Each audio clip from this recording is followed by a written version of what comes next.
ini juga sering kita dengar, sering disampaikan oleh para khatib, oleh para dai, oleh para ustadz, yang hadis yang cukup terkenal juga sebagai salah satu nasihat bagi kita semua, bagi saya sendiri dan kita semuanya.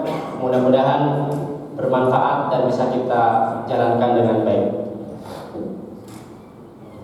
Hadis ini diriwayatkan oleh Imam Muslim, ada di dalam kitab Sahih Muslim nomornya 2584 dalam kitab Al-Bir, bab haramnya berbuat zalim. Hadisnya cukup panjang, saya bacakan terjemahannya saja. Dari Abu Hurairah radhiyallahu anhu, suatu saat Rasulullah SAW bertanya kepada sahabat-sahabatnya, mal muflis, apa itu muflis? Muflis itu bangkrut atau pailit. Sahabat radhiyallahu anhu menjawab, orang muflis, orang bangkrut adalah di antara kami adalah orang yang tidak mempunyai uang dan tidak mempunyai perhiasan, emas, perak dan sebagainya.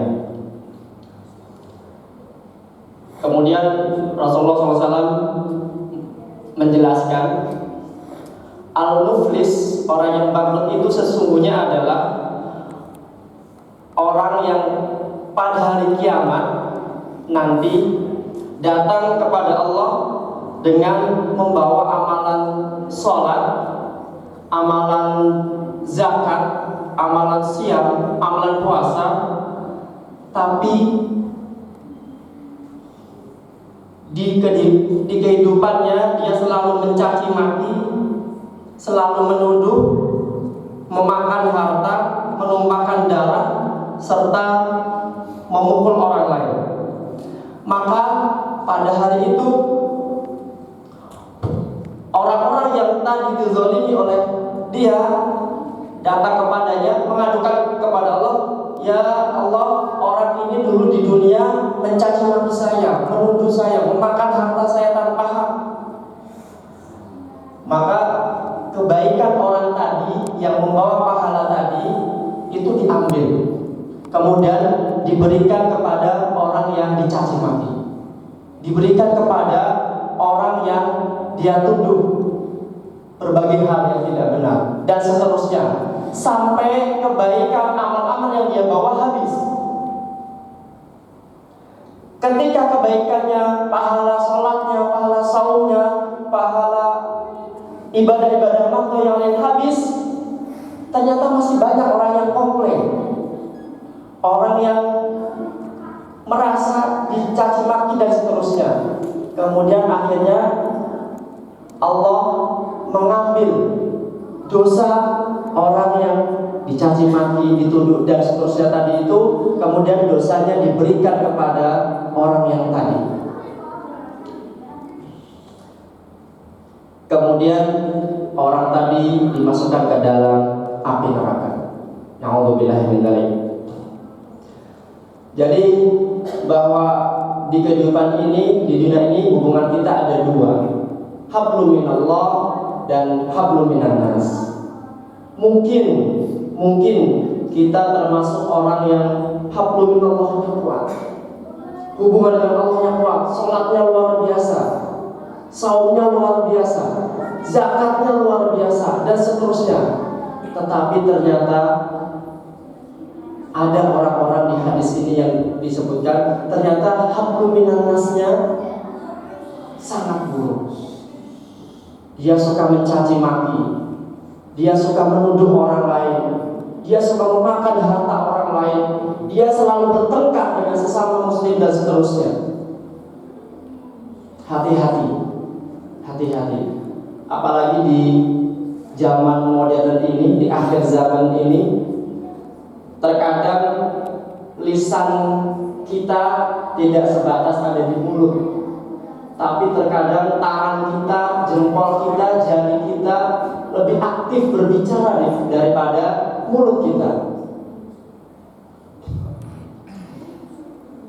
Al-Quran surat Al-Hujurat, Allah SWT berfirman, Ya ayyuhalladzina amanu idza ja'akum fasiqun binaba'in fatabayyan.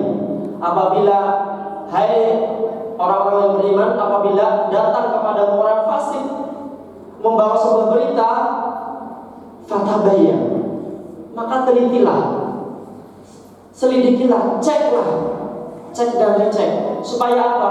Supaya kita tidak menjatuhkan hukuman atau berprasangka negatif, karena bisa jadi berita itu belum benar. Sekali lagi, mari sama-sama saya mengajak pada diri saya pribadi dan kita semua, hati-hati dengan lisan kita, hati-hati dengan tangan kita, hati-hati dengan pikiran kita, karena bisa jadi seperti diisyaratkan dalam hadis ini, bagaimana orang yang sudah berpuasa, sudah sholat, zakat, luar biasa banyak amalannya, tetapi di yaumil akhir dia menjadi orang yang muflis, orang yang pailit. Kalau di pepatah kita mungkin besar pasak daripada tiang.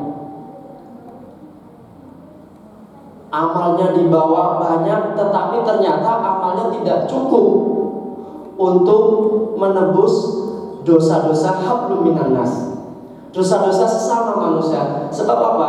Kalau dosa kepada manusia atau berbuat salah kepada manusia tidak cukup hanya minta ampun sama Allah Subhanahu wa Ta'ala, tetapi juga harus meminta maaf kepada orang yang dizalimi, orang yang dicaci maki, orang yang dituduh, orang yang dipukul, dan seterusnya.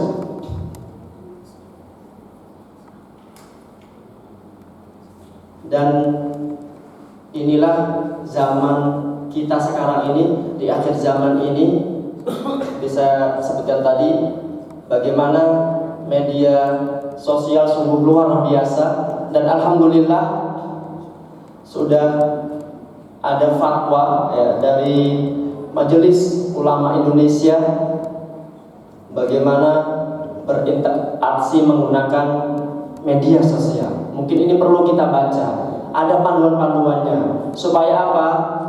Supaya kita tidak sampai menjadi orang yang diisyaratkan oleh Rasulullah dalam hadis ini. Supaya amal kita nanti di yaumil akhir, amal yang tidak bangkrut, tidak minus. Jadi kita jangan terlalu pede, juga jangan terlalu wah saya sholatnya sudah baik, wah saya zakatnya sudah luar biasa. Naudzubillah min dzalik. Mungkin itu saja yang bisa saya sampaikan. Mudah-mudahan ini bermanfaat bagi kita semua. Akhirul kalam, billahi taufiq wal hidayah. Assalamualaikum warahmatullahi wabarakatuh.